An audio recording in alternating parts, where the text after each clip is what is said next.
Power, power. Awas dulu, diri dulu, taruh.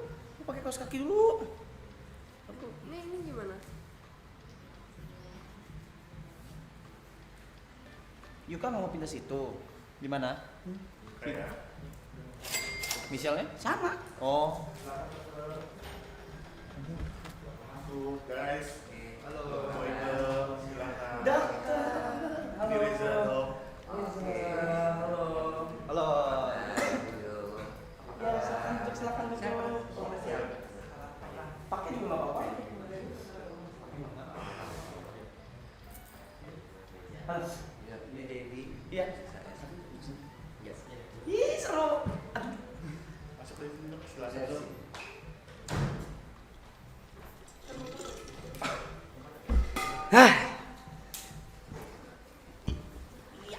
Halo, Dok. Oke, halo. Apa kabar? Halo semuanya, halo. Bilang halo, Dok, halo semuanya, halo. Ini pertama kali ya datang ke stream kayak gini, Iya, pertama kali nih? Pertama kali. Biasanya ngobrol berdua. Iya, enggak, tapi ini emang stream ini isinya berempat sebenarnya. Oke. Gitu. Tapi semuanya langsung di channel aku. Sip. Gitu. Silahkan. Jauh nggak tadi? Agak jauh juga dari jam 6 ya. Oh iya. Setengah 7. Maaf. Nggak apa-apa. Maaf. Emang. Halo semuanya, halo. Dibikin public dong chatnya, thank you. Chatnya dibikin public dong. Gua aja.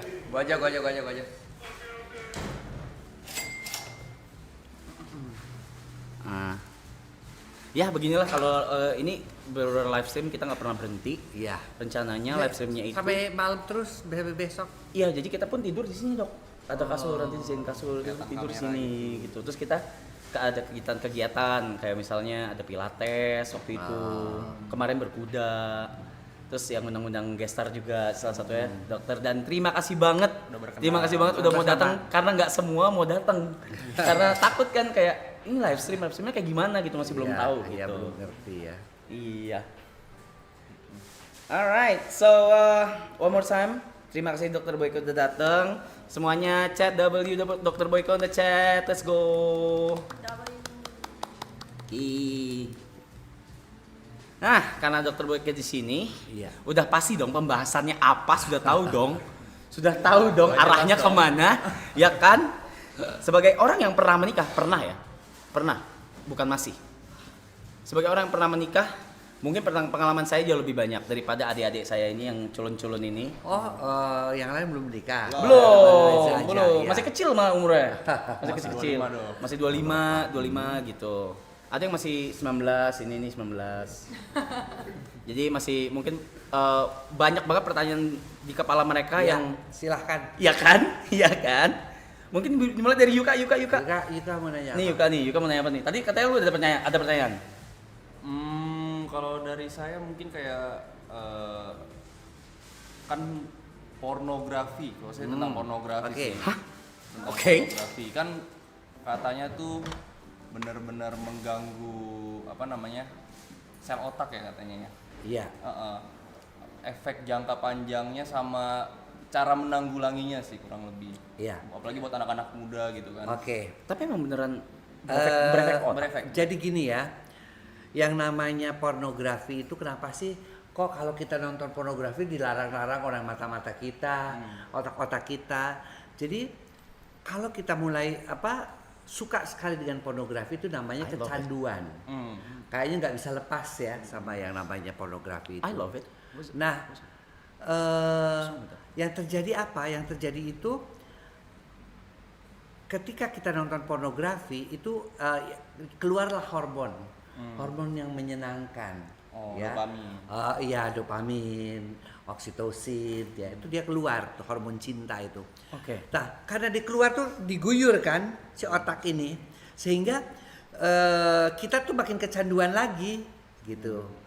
Jadi setelah dia keluar dan merasa nyaman, kita pengen lagi nonton dong, karena dia membuat kita berasa enak. Nah, akhirnya kalau kita tanpa pornografi, kita tuh gelisah, Ngerasa cemas, ya karena ada yang kurang, karena hormon itu tidak ada lagi di tubuh kita. Nah, akibatnya apa? Nonton lagi pornografi dan akhirnya karena terlalu dibanjiri oleh hormon-hormon yang namanya dopamin, oksitosin, antara otak kiri dan otak kanan, ya, antara logika dan juga seni itu akhirnya jembatannya yang namanya lobus frontalis terganggu. Lobus frontalis. Ya. Nah, setelah dia terganggu, apa yang terjadi? Kalau dia terganggu, maka kita tidak bisa memberikan keputusan-keputusan yang hebat. Kemudian juga kita tidak bisa menentukan hidup masa depan kita itu seperti apa. Ya. Ketiga, kita tidak bisa menjadi lebih bijaksana.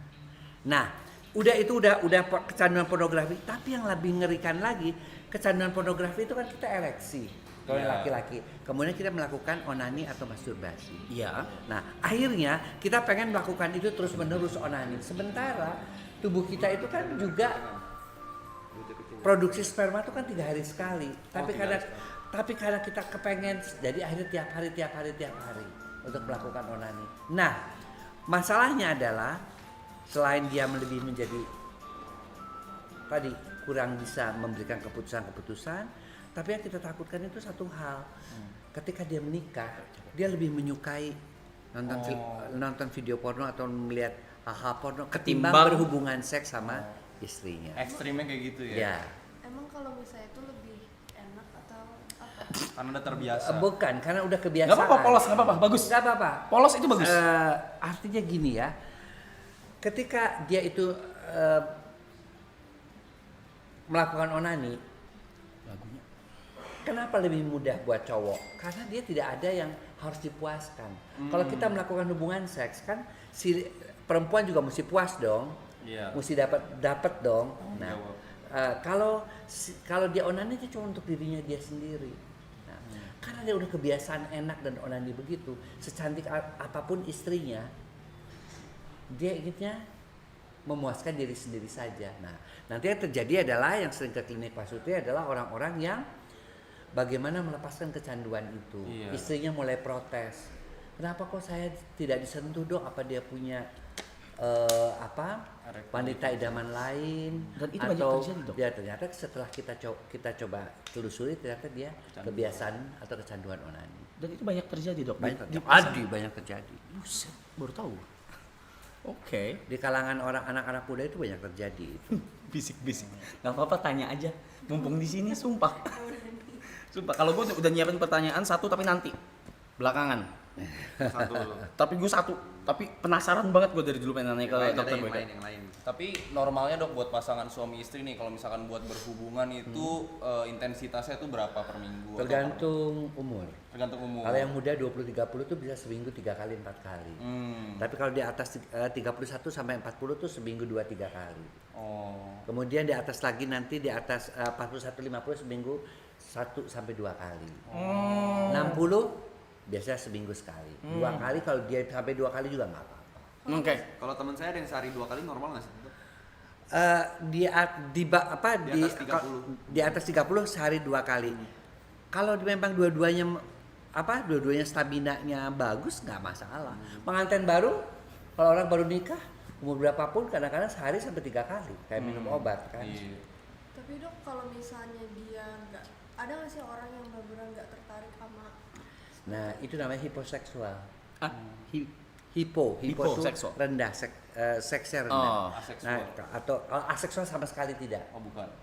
Nah, ini kan rendah aja. Hiposeksual. Apakah Ada. itu wajar? Untuk hiposeksual? Ya. Tidak wajar. Tidak Itu harus wajar. diobatin. Biasanya dokter akan berikan obat-obatan supaya dia itu menjadi lebih bergairah lagi terhadap pasangannya. Yang laki-laki juga menjadi lebih agresif lagi. Karena ada beberapa juga laki-laki yang mungkin mereka berkamuflasenya, ya habis saya kerja dok, habis saya capek, Iya, saya juga punya banyak teman yang work kayak nggak alkoholik, jadi saya nggak tertarik lagi. Itu bukan itu, kamu memang tidak hiposeksual. Itu bisa sebulan sekali. Nanti kita cek tuh testosteronnya biasanya rendah, hormon laki-lakinya. Atau kita cek juga ketertarikan dia sama si istrinya tuh seperti apa, gitu loh. Kecanduan pornografi apa enggak? Oke. And how about kalau hiposeksual? And how about hypersexual? Itu wajar atau tidak? Hypersen juga cukup banyak ya di klinik itu namanya nymphomania kalau buat perempuan. Untuk laki-laki sama. Buat laki-laki namanya Donuanism. Donuanism. Nah, kalau itu kebalikan. Itu pulang ke rumah pun istri dihajar lagi terus-terusan. Lagi masak di dapur. Iya, langsung dipeluk, langsung dibuka bajunya gitu sampai si perempuan juga akhirnya nggak merasa nyaman. Nah, ternyata dia hiperseksual. Tapi mau hiposeksual, mau hiperseksual, dua-duanya Harus diobati. harus diobati. Berarti itu penyakit ya dok? Penyakit. Itu penyakit. Penyakit. Sure. It's okay. Oke. Hiperseksual berarti harus diobati ya? Iya, harus diobati. Supaya Supaya turun. dia rendah, kasihan dong istrinya juga. Oke. Dan seakan-akan dia itu juga hidup itu hanya untuk seks dan kedua dia tidak merasakan kenikmatan hubungan seks. Jadi objek. Jadi ejakulasi tapi nggak kerasa. Kalau kita kan ejakulasi merasa enak, merasa nyaman, merasa damai, dia enggak. Biasa aja kayak kencing biasa. Jadi akhirnya tidak ada kenikmatan apapun. Itu kecanduan atau Itu namanya hiperseksual, beda lagi. Kalau kecanduan itu tadi kalau kecanduan lebih kepada apa ya? Kalau hiperseksual itu lebih kepada frekuensi dan kualitasnya. Kalau kecanduan itu lebih kepada kualitas aja, bukan kualitas, frekuensinya aja. berarti hyperseksual itu bisa terjadi di cewek dan cowok? Cowok dua-duanya. Kan hiperseksual pada cowok itu namanya tadi Donuanism, pada cewek nymphomania. Nah, saya justru yang paling kesian tuh kalau dapat cewek-cewek yang nymphomania. Dia itu nanti bisa lama-lama menjadi, maaf ya, pekerja seks. Atau dia itu sampai saking kebutuhannya itu tinggi, dia sampai akhirnya nyewa gigolo dan sebagainya. Atau seks sama gue gratis sama teman kerjanya, sampai dikenal tuh di lingkungannya itu. Lu kalau mau nyobain, mana dia cantik lagi, kan lu kalau mau nyobain dia gratis. Tapi dia itu juga tidak menikmati hubungan seksnya itu gitu loh. Dia hanya pengen nyoba sama cowok kayak begini, mudah-mudahan dia bisa membuat saya orgasme dengan yang ini, pengen nyoba juga sama yang ini, tapi dia tidak pernah bisa mendapatkan kepuasan. Buat kebutuhannya doang. Iya. Sekarang lagi rame di TikTok dan di sosial media itu tentang whole face. Hah? Whole face. Itu Whole face. Old. Whole. It's Whole okay. face. Apa itu? Aku juga enggak terlalu. Ya kayak ini cewek tuh ada zaman-zamannya tuh pengen nyobain sana sini intinya. Whole Iya. face. Nah, kalau yang namanya whole face yang kayak gitu, kita nggak bisa tentukan bahwa dia hiperseksual apa enggak. Kalau dia menikmati hubungan seksnya kan dia tidak hiperseksual. Kalau hiperseksual tuh hampir, jadi yang kalau saya datang ke tempat saya itu sampai dia bilang, saya tuh kadang-kadang ngelihat laki itu pengen melakukan gitu. Sama setiap laki, kalau sama yang kayak gini bisa nggak ya memuaskan gue? Kalau sama yang begini bisa nggak ya aku orgasme? Kalau kayak gini, karena akhirnya buat saya datar-datar aja dok. Nah itu, nah kita obati kenapa dia dulu sampai jadi hiperseksual. Apakah dia waktu kecilnya pernah melihat ibunya melakukan hubungan seks dengan laki-laki lain, ataukah ketika dulunya dia itu merasa melihat ibunya juga ditampar atau dipukul, ya sehingga dia akhirnya merasa dendam kepada yang namanya laki-laki. Oke. Tapi dok, itu kan semuanya kan kalau misalkan masih muda kan pasti ada rasa penasaran ya. Gimana sih ngebatasin rasa penasaran kita tuh biar gak nyampe di titik yang kita mungkin terjerat sama, kalau misalkan sebagai cewek tadi nifoma tadi, atau mungkin sebagai cowok nanti gak kecanduan pornografi. Tapi kan edukasinya penting ya. Nah rasa penasaran kita harus dibatasin gak sih, atau kita cari taunya lewat apa gitu? Jadi namanya manusia itu punya satu hal, pengendalian diri. Nah, pengendalian diri itu bisa terbentuk dari mulai kecil ya. Misalnya dia lihat kayak gini nih, anak kecil tuh langsung diambil, nggak boleh. Satu, kamu makan. Itu dari hal-hal kecil tuh udah diajarkan gitu loh. Sehingga dia bisa mengendalikan diri. Ketika dia juga pengen seks, dia bisa mengendalikan, oh ini nggak boleh, ini suami orang, oh ini nggak boleh nih, kita belum nikah. Nah, itu udah mulai terbentuk, dan latar belakang yang paling kuat adalah Keluarga. agama dan keluarga. Agama dan keluarga. Agama dan keluarga. Oh. Lagi membernya di sana ya. Membernya di situ. That's the thing that Iya, oke. Dok, saya mau gini, kalau di sini penonton ini kan nggak cuma ada cowok-cowok ya, pasti ada cewek-cewek juga. Mungkin nggak ngechat atau nggak chat di situ di live atau di mana. Cuman saya mau bukan mewakili sih. Beberapa dari mereka mungkin pernah tersirat atau terpikirkan, tapi nggak tahu mau nanya siapa, nggak tahu harus gimana, dan mungkin pasangannya atau partnernya juga nggak peka atau nggak tahu juga harus melakukan apa. Ya. Buat cewek-cewek yang belum tahu apa itu rasanya orgasme, itu gimana cara supaya mereka mengerti dan mereka tahu, Dok?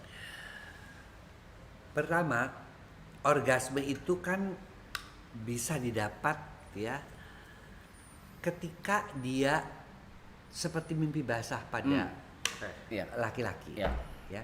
Jadi dia bisa dapatkan pada waktu dia tidur. Misalnya dia ngelihat hal-hal yang romantis atau yang ini, ya. Kemudian dia tidur tuh, dia mimpi basah tuh, kok enaknya seperti itu. Nah, sebenarnya otak itu juga, ya, ketika si wanita itu orgasme sama keluar oksitosin, dopamin, itu keluar juga itu, ya. Nah, dalam keadaan sadar dia didapatkan melalui hubungan seks. Ada touching, ada ciuman dan sebagainya, ya, sampai akhirnya dia merasa titik-titik erogennya terangsang, terutama di daerah klitorisnya ataukah juga pada G-spotnya, akhirnya dia mencapai orgasme. Nah, perasaan orgasme itu yang adanya pada mimpi dan dirasakan oleh alam bawah sadarnya itu bisa dirasakan sekarang dalam keadaan sadar dong ketika dia melakukan hubungan seksual. Apa sih yang dirasakan? Pertama, orang Prancis mengatakan itu adalah petit mal, artinya kematian kecil, seperti orang merasa melayang, ya. Kedua, apa yang terjadi pada tubuhnya, ya? Pertama adalah dia secara fisik yang namanya disebut dengan kejang. Oke. Kejang. Ya, setiap 0,7 detik, jadi dari sini. Kayak ke strum gitu, kejang naik. Ya. Naik sampai di atas, kemudian si vagina itu seakan-akan menghisap penis. Makanya pria kalau yang pintar tahu, dia nggak orgasme nih. Penis gua nggak terasa kehisap. Nah, karena ketika dia dihisap itu, si pria itu merasakan enak yang benar-benar. Ya. Kemudian udah dihisap begitu, si Mr. P-nya dijepit, dihisap, kemudian terjadi getaran-getaran pada Miss V-nya, pada vagina. Caranya tidur atau Bukan. caranya gimana dong? Loh, caranya si pria itu harus merangsang sedemikian rupa sehingga si wanita itu ya pada titik kan tadi dari mulai foreplay-nya, misalnya dari mulai ciuman, titik-titiknya dirangsang, payudaranya dihisap, kemudian lehernya dicilat, puting susunya dihisap. Nah, itu semua akhirnya mengakibatkan si wanita itu orgasme, dan orgasme itu yang dirasakan oleh pria adalah seperti itu. Si wanita juga ngerasa dia ngerasa nggak seperti melayang, tapi si pria yang ngerasa seperti penisnya itu terhisap dan bergetar oleh karena vaginanya juga ikut bergetar. Saya punya pertanyaan, Dok. G-spot wanita tuh beda-beda gak sih? Maksudnya kayak tiap orang beda gak sih? Beda. Tapi Ya? secara umum, sekali lagi, secara umum kalau kita mau mencarinya, ya, kemudian saya kan dokter kandungan, jadi tahu kita masuk, kemudian kira-kira sepertiga atas vagina antara jam 11 dan jam 1. Itu ada lekukan seperti kita koin, ya, koin 100 rupiah yang kecil itu kita ada. Nah, itu pun kita harus bisa menentukan. Kalau G-spot itu kita terlalu keras memegangnya, kan kalau kita lihat di BF kadang-kadang sampai begitu, enggak itu salah. Itu dia akan kesakitan. Tapi kalau dia itu terlalu lunak, terlalu pelan, ya, itu juga nggak akan terangsang G-spotnya. Mesti pas ya. Jadi mesti pas. Seperti apa? Orang mengatakan seperti menulis di dalam kaca berembun. Ngebatik. Kalau kata kaca berembun, kamu tulis begitu tuh, saya kelihatan tulisannya. Nah seperti itu kekerasan. Tulis kaca berembun. Wow. Itu baru dapat namanya G-spot. Apa bedanya? Kalau orgasmenya klitoral, dia itu tajam, cepet set, terus langsung kejang. Si wanitanya juga seperti kejang. Tapi kalau orgasme G-spot, dia itu kecil pelan-pelan. Kemudian dia itu akan ngerasa seperti keluar air kencing. Silakan. Itu bedanya. Gitu guys bedanya ya guys ya. Suara kencing. Kayak seperti kencing, tapi bukan air kencing. Tapi kamu keluar cairannya, keluar nyemprot. Tapi juga bukan sperma. Bukan. Itu yang namanya Bukan ya? orgasme G-spot. Bukan ya. Jadi kita pernah coba tuh beberapa peneliti melakukan penelitian, diambil tuh cairannya, dicek, nggak ada yang sama, nggak sperma, nggak prostat, tapi khusus untuk cairan pada wanita. Ada sebutannya nggak tuh? Tapi semua cewek bisa. Hanya 60-70%. Tidak semua wanita punya G-spot. G-spot itu ditemukan oleh dokter kandungan namanya Gravenberg. Dia seorang ahli kandungan dari Jerman. Jerman. Right. Oke. I see. Nanya nggak Jod, lu kan mau nikah tahun depan. Iya, mau nikah. Nanya nggak? Nggak. Kalau teman saya ada yang ketertarikannya tuh sampai yang Temen saya mulu. Temen saya ketertarikan seksual mulu. tuh jauh di bawah umur dia gitu loh, bisa sampai 12 sampai 15. Gila lu. Gua ngomongin. Iya, cuma 12 sampai 15 apa kali sehari? Enggak, umurnya jauh gapnya. Misalnya nih teman saya misalnya umur 37, dia tuh ketertarikan ke 23, 22 gitu. Wajar Itu nggak sih? suatu hal yang wajar, Wajar pada ya? yang muda-muda itu dia tertarik. Wajar banget. Tapi ingat, kalau dia ketertarikannya pada anak-anak di bawah umur 13 tahun, 12 tahun, itu disebut dengan pedofilia. Oke, tapi kalau misalnya dia gapnya belasan tahun nggak apa-apa. Nggak apa-apa, asal dia udah puber, Oke. asal dia udah mens. Oke, Gitu. baik. Aku penasaran. Iya. Kalau misalnya ini dong, penyakit menular seksual kan pasti viewer-viewer ini juga banyak kan yang mungkin mereka juga nggak ngerti tentang penyakit menular seksual itu seperti apa dan tipe-tipenya tuh kayak gimana. Penyakit menular seksual itu banyak ya. Ya. Apalagi kemarin aja di Bandung dikatakan ada 414 mahasiswa terkena HIV/AIDS. Itu salah satu penyakit menular seksual. Ya. Sampai kena HIV, dan orang yang sudah kena HIV/AIDS pasti game 10 tahun kemudian, pasti mati dengan cara yang menyedihkan. HIV/AIDS itu kalau diobati pun tetap dia akan mati, hanya mungkin matinya tidak semengerikan kalau dia sama sekali tidak diobati. Karena gejala-gejalanya HIV itu human immunodeficiency virus, virusnya sendiri tidak mengakibatkan kematian, tetapi gara-gara daya tahan tubuhnya turun, dia akhirnya mengakibatkan kematian. TBC timbul, tipes, sekaligus tuh obat penyakit itu TBC, tipes, diare, kemudian semua akhirnya kehabisan cairan, meninggal. Nah, penyakit menular seksual itu ditularkan melalui hubungan seks. Udah pasti menular seksual, ya, pada orang yang membawa kuman. Ya, si kuman itu ditularkan kepada si laki-laki atau perempuan tersebut. Nah, kita bagi itu menjadi ada yang namanya berasal dari virus, ya, termasuk HIV, herpes 1, herpes 2, ya. Ada yang disebabkan oleh karena jamur, ya, misalnya jamur Flor albus, ya, yang mengakibatkan keputihan, ya. Mycoplasma itu juga jamur. Kemudian ada yang disebabkan oleh bakteri. Apa saja bakteri? Gonore, kencing nanah, atau sifilis, Treponema pallidum, ini jenis kumannya. itu beda-beda, ya. Beda-beda dalam bentuk besarnya. Paling besar bakteri, di antara bakteri dengan virus, paling kecil virus, ada di antaranya disebut dengan chlamydia. Dia mirip GO. Chlamydia. Aku pernah Nah, si chlamydia ini yang paling kita takutkan adalah kalau terinfeksi, wanitanya menjadi mandul atau prianya juga bisa menjadi mandul. Oke. Gejalanya sih beda-beda Beda-beda. juga. Ada yang kalau pada wanita keputihan, biasanya pada wanita keputihan.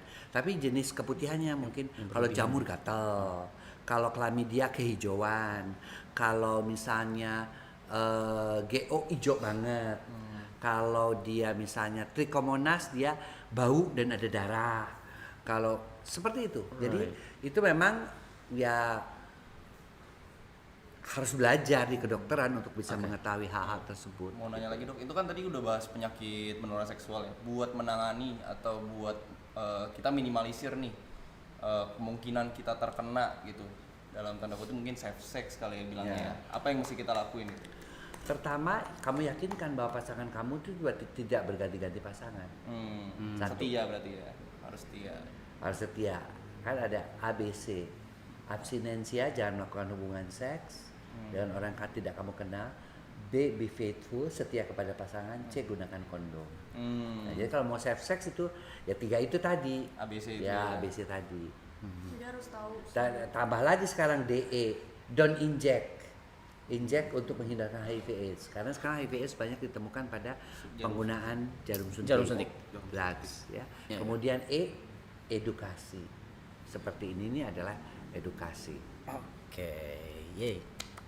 Tapi itu beberapa nih yang bisa disembuhkan. HIV/AIDS nggak bisa sembuh. Herpes 1 dan herpes 2 sembuh bisa. Namun kalau daya tahan tubuh itu karena dia virusnya dormant, kadang-kadang dia kambuh lagi kalau daya tahan tubuhnya turun. Kalau jamur juga. Jamur bisa sembuh, GO bisa sembuh, sifilis bisa sembuh. HIV Yang bisa. agak susah tuh yang penyebabnya virus, herpes ataupun HIV ya. gigi udah. Sekarang gue mau lebih sensitif lagi dok. Izin nanya. Buat cowok-cowok mikropenis, itu gimana caranya mereka membahagiakan istrinya? I'm not. I'm good. I'm good. Ininya. Jadi Kan banyak. orang dengan mikropenis pertama kita harus lihat dulu, ya. Kenapa dia sampai jadi mikropenis? Itu dari kecil. Biasanya dari kecil Dari karena kecil kan? gemuk, Oh, oke. gendut. Oh. Jadi ketika seseorang itu gemuk, ya, seseorang itu gemuk, maka yang diproduksi oleh lemak-lemak tubuhnya adalah hormon kebalikannya. Kalau dia laki-laki hormon perempuan yang disebut dengan aromatisasi lemak, ya, yang akhirnya menjadi estrogen. Estrogen itu akan menekan testosteron, hormon pada laki-laki.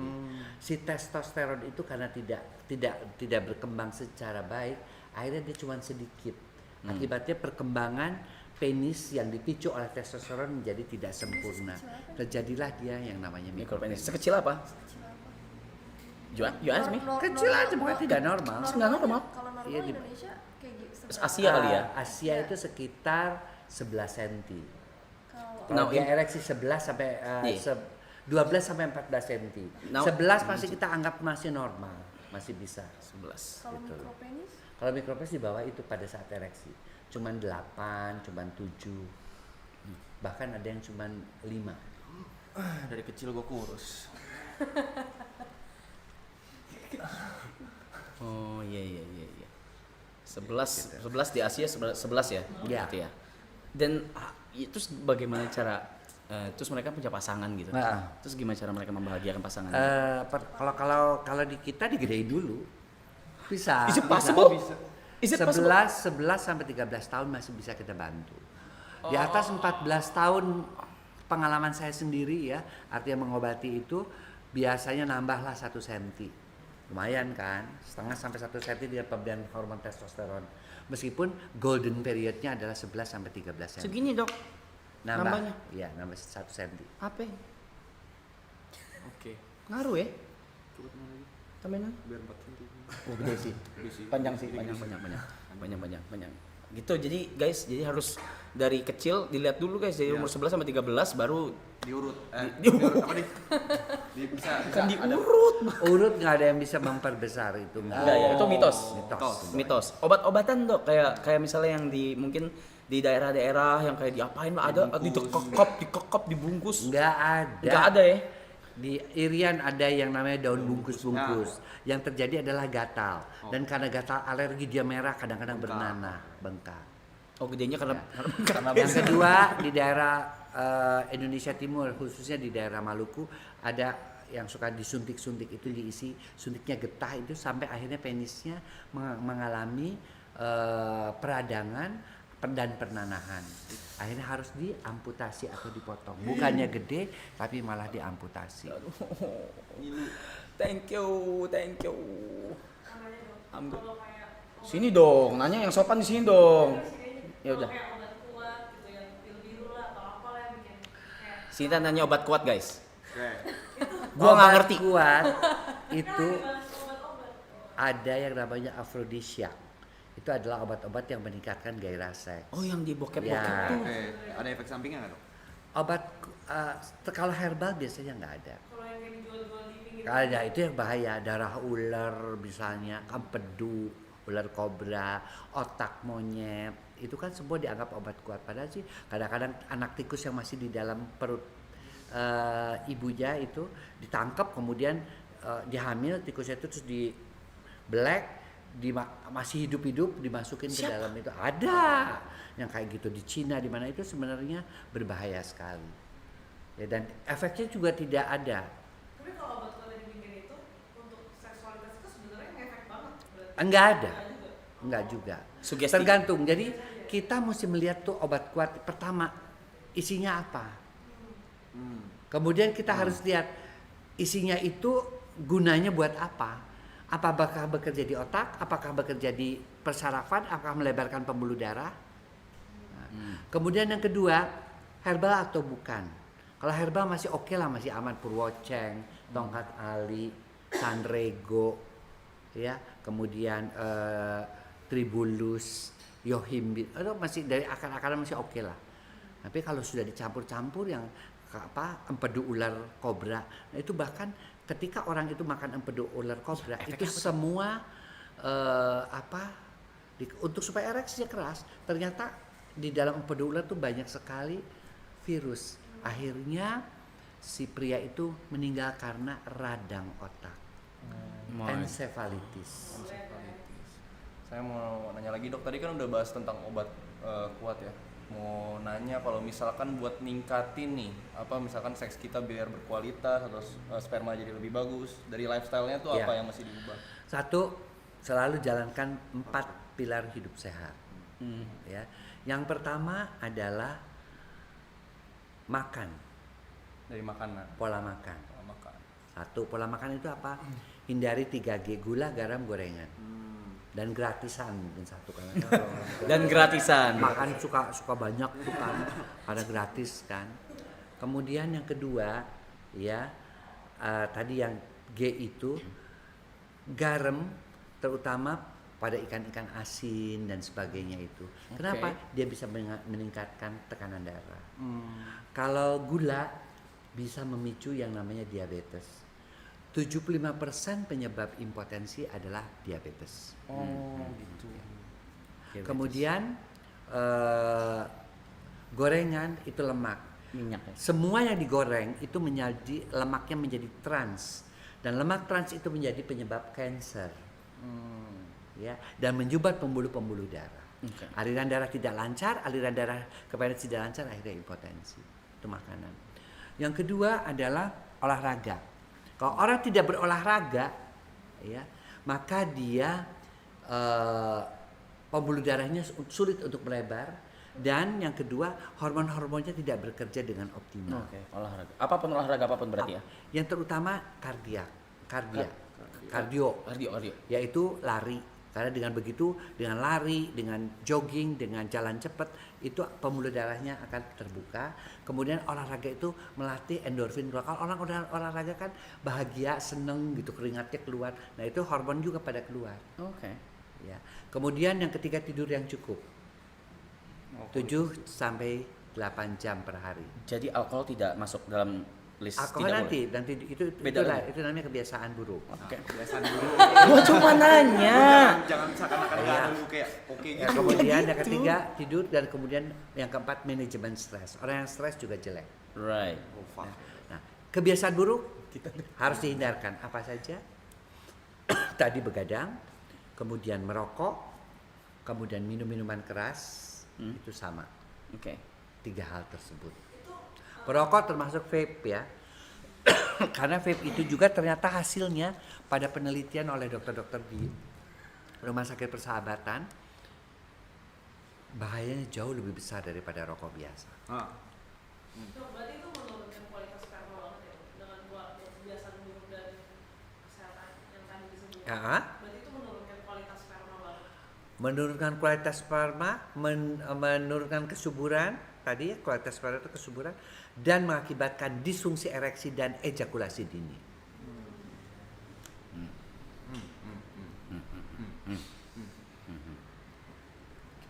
Gitu. Misalnya kebiasaan buruk itu udah dijalanin dok, butuh berapa lama untuk recovery dengan dia perubahan lifestyle? Rokok efeknya bisa sampai 10 tahun. Minum kalau sampai kerusakan hati bisa sampai seumur hidup.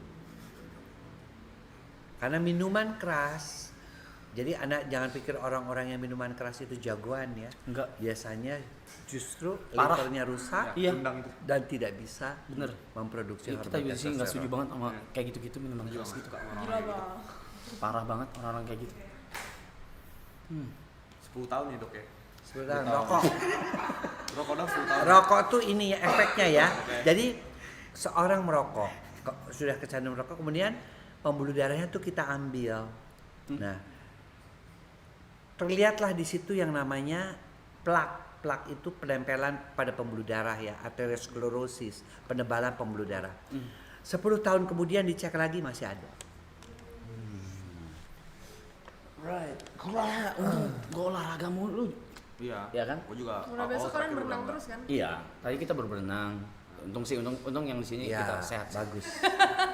Sempet lah, Bandung mah sempet. Dulu tapi Dulu sempet. pas muda. Sekarang udah enggak sih. Oke, ini udah berapa lama nih kita nih ngobrol nih? Udah setengah jam ya. Setengah jam lagi. Duh, masa Jauh. pertanyaan ultimate Dok. lu sekarang? Ya lu dulu deh. Kalau misalnya open relationship gimana? Gini. Enggak kan banyak kan? Banyak kan open relationship Oh, itu saya menghormati itu kok. mental atau Saya apa? belajar seks itu kan di luar, karena di Indonesia kan nggak ada, ya. Untuk men sexuality-nya belajarnya di Milan di Itali. Kemudian untuk yang namanya meritoterapinya di Belanda. Kemudian untuk yang penyimpangan seksualnya juga ada di Belanda tuh. Kemudian HIV/AIDS-nya di Australia, seks edukasinya belajarnya di Jepang. Ya. Nah, kita kan gabung karena saya dari luar, jadi open marriage itu di beberapa negara is oke. Jepang nggak, masih meskipun udah nerima tapi masih malu-malu. Apalagi kalau negara-negara Timur Tengah, negara-negara agama Islam sama sekali nggak boleh. Ketahuan melakukan begitu bisa cambuk dan sebagainya. Nah, ada baiknya ada negatifnya. Open marriage itu yang paling kita takutkan adalah penyakit kelamin. Ya. Karena apa? Karena yang namanya penyakit kelamin itu kan karena dia open marriage itu kan dia lo boleh sama yang lain, gue juga boleh sama yang lain. Kita marriage hanya sekedar status sosial. Itu mereka nggak puas satu sama lain. Iya, nggak puas satu sama lain. Artinya gini, pokoknya urusan seks, lu bebas, gue bebas.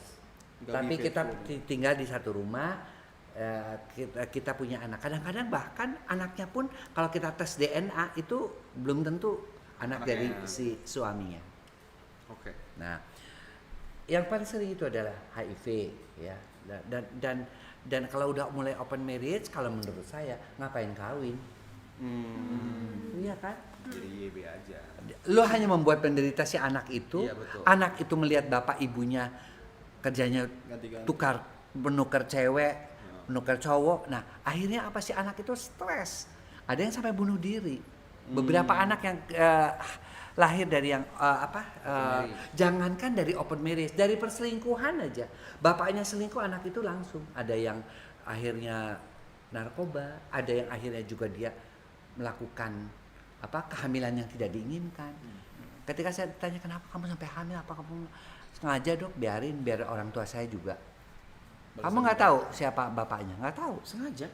Sengaja dia balas dendam kepada ayah ibunya. Saya pernah punya pasien begitu. Ibunya sampai nangis-nangis kan. Aku abisnya sering nonton TikTok, ada yang kayak orang luar negeri gitu.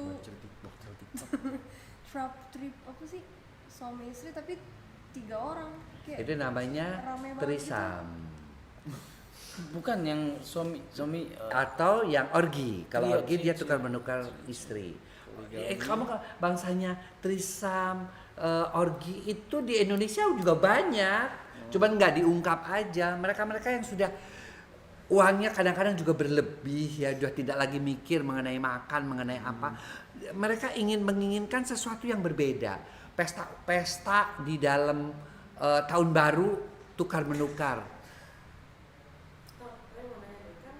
pasangan. Yang belum pengen, saya belum menunda punya anak, kontrasepsi yang paling aman itu apa? Pil aman.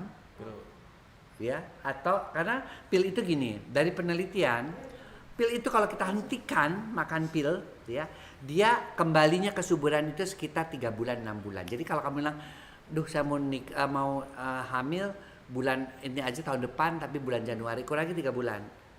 November udah berhenti pilnya. Pil itu apa? Pil KB. Pil KB. Oh. Dengan pil KB itu kita bisa menentukan kapan kita bisa hamil dan merencanakan untuk kehamilan tersebut. Spiral boleh, tapi yang masang mesti yang jago, ya mesti ini. Dan spiral itu harus spiral yang ukurannya paling kecil karena belum rahimnya kan belum pernah melahirkan, jadi belum pernah ada bayi di dalamnya. Gitu. Ada yang mau nanya lagi? gue ultimate. Udah. Gue dulu. Lu dulu. Ada tekniknya dok kalau mau anak kembar gitu. Iya lagi. Gue penasaran. Iya lagi. Oh iya. Anak kembar harus ada keturunan kembar. Harus ada. Harus. Genetik. Dan dia itu pun kalau udah genetik hanya kemungkinannya 20%. 20%. Tapi kalau misalkan ada 30%. paman saya punya anak kembar gitu, berarti saya ada chance gitu. Ada chance. Cuma yang paling bagus tuh kalau kalau orang tua kembar anak ke anak. Kalau ke paman itu berkurang dari 20% menjadi 5%, 6% saja. Bukan keluarin 2 kali gitu, Dok. Iya kan? Enggak. Gitu. Enggak. Enggak Enggak ya? Enggak bisa ya. Dia harus ada kembar. Jadi ketika ada kembar itu ada yang dua telur, artinya si perempuannya itu punya mengeluarkan 2 telur kemudian dibuahi, anaknya bisa laki dan perempuan. Tapi ada yang kembar 1 telur, artinya setelah dibuahi si telur itu membelah. Masing-masing berkembang lagi sendiri jadi janin, ini juga jadi janin. Itu yang disebut dengan kembar identik. Yang bersama ya. Ya. Kayak gue sama Cristiano Ronaldo. Oh iya. Siap. Kayak gue. Dan masih banyak juga tuh yang nggak tahu kalau kembar itu bisa cewek sama cowok kan, Bang? Iya, bisa. Bisa kan? Bisa. 2 telur ya artinya. Hmm. Bisa cowok sama cowok, bisa cewek sama cowok, bisa cewek sama cewek juga. Seru ya. Bisa ya. Gue masih ada pertanyaan. Tanya, gue Ya. ultimate. Oke.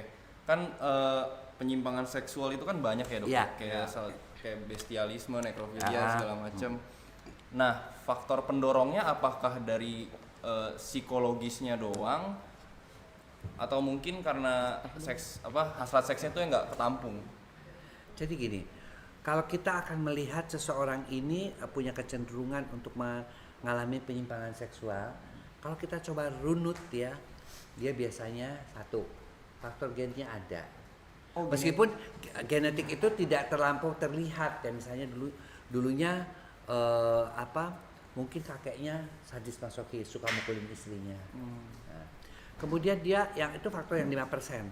Faktor yang kedua yang paling penting itu adalah di dalam kandungan.